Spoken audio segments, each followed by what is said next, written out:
Hello and welcome to the commerce at home. आज मैं आप लोगों के लिए एक नई वीडियो लेके आया हूं जिसमें हम कुछ टर्म्स के बारे में पढ़ेंगे, कुछ वर्ड्स के बारे में पढ़ेंगे।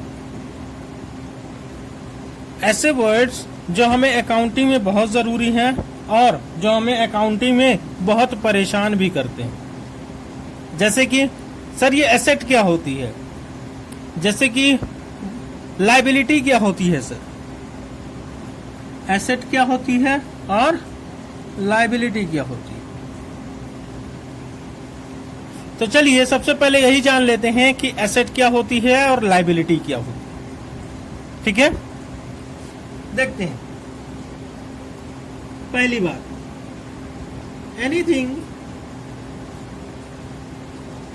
Anything which is receivable.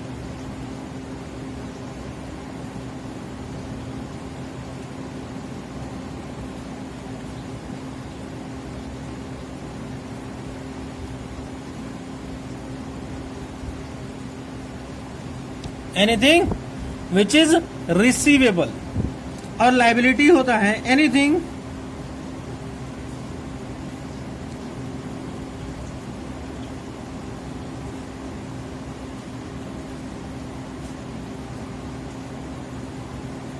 Which is payable.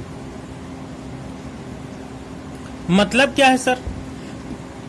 मतलब ये है कि सबसे पहले आप ये जान लीजिए, जब भी हम अकाउंट पढ़ते हैं या जब अकाउंटिंग करने जाते हैं तो हम अपने आप को एक बिजनेस मान के चलते हैं। जैसे कि मान लेते हैं एक बिजनेस है, हमारी एक शॉप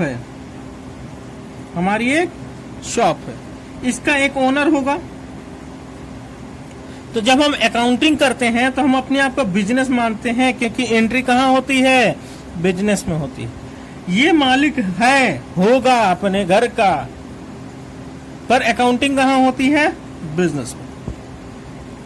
तो बिजनेस के लिए जो चीज रिसीवेबल है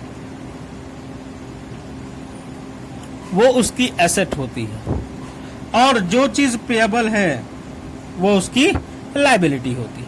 जैसे कि डेटर क्या है? रिसीवेबल है। क्रेडिटर क्या है? पेएबल है। हिंदी में इसको देनदार बोलते हैं और क्रेडिटर को लेनदार बोलते हैं। जहां से पैसा मिलेगा, जो पैसा देगा वो देनदार, जो पैसा लेगा वो लेनदार। बिजनेस से अगर कोई पैसा लेगा तो बिजनेस की अगर जिम्मेदारी है देने की, क्या है? जिम्मेदारी है, तो वो होती है लायबिलिटी। अगर कोई आदमी है जिससे बिजनेस को पैसा मिलेगा, तो वो क्या कहलाएगा? देनदार। जिससे पैसा लेने का अधिकार हो। हम बिजनेस है, हमने किसी आदमी को माल बेचा, बताइए उससे पैसा लेने का अधिकार है कि नहीं? उससे पैसा लेने का अधिकार है। तो जिससे पैसा लेने का अधिकार हो वो बिजनेस के लिए देनदार कहलाता है, और जिसके लिए पैसा देना पड़ेगा हमें देने की जिम्मेदारी है, वो हमारी लायबिलिटी कहलाएगी। दूसरी बात, एनीथिंग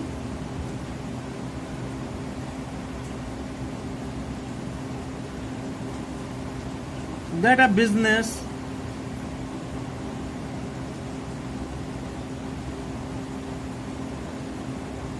owns,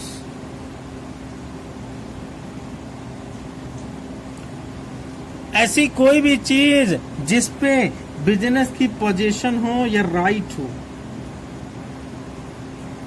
पोजीशन हो ज्यादा अच्छा वर्ड कहलाएगा राइट। कोई भी चीज जिस पे बिजनेस का अधिकार हो वो उसकी एसेट कहलाएगी। अच्छा, लायबिलिटी में anything that a business owes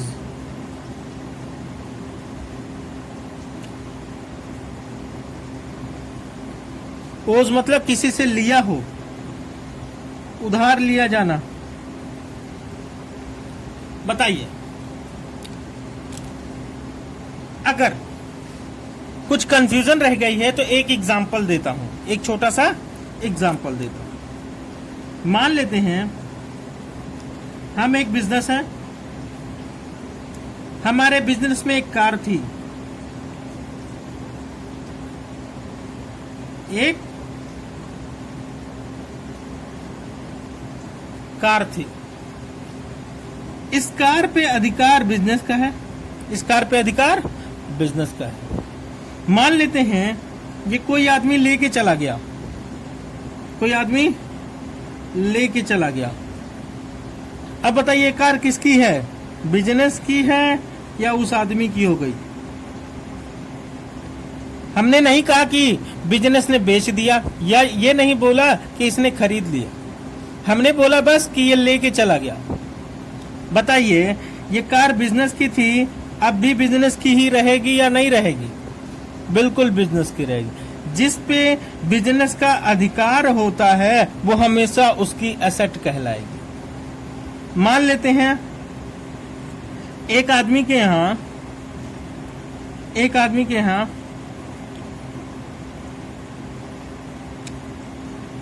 हमारे फर्नीचर पड़े हुए हैं। बताइए उस पे हमारा अधिकार है या नहीं? उस पे हमारा अधिकार है, वो भी हमारी क्या कहलाएगी? एसेट कहलाएगी।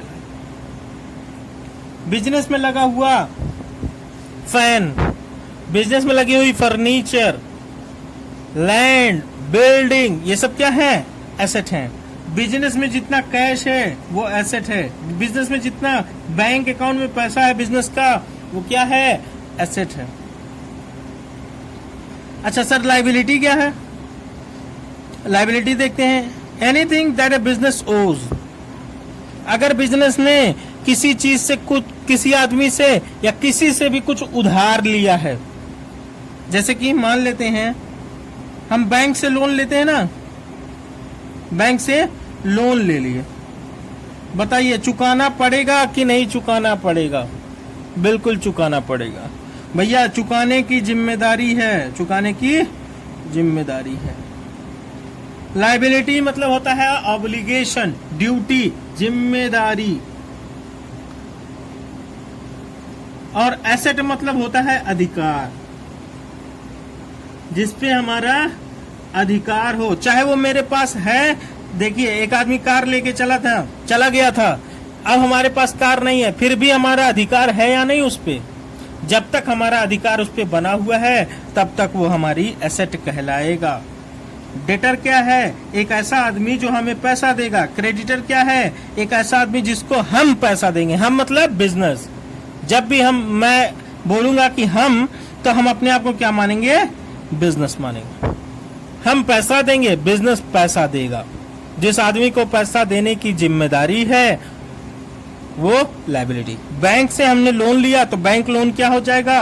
बैंक लोन क्या हो जाएगा? लायबिलिटी। ठीक है।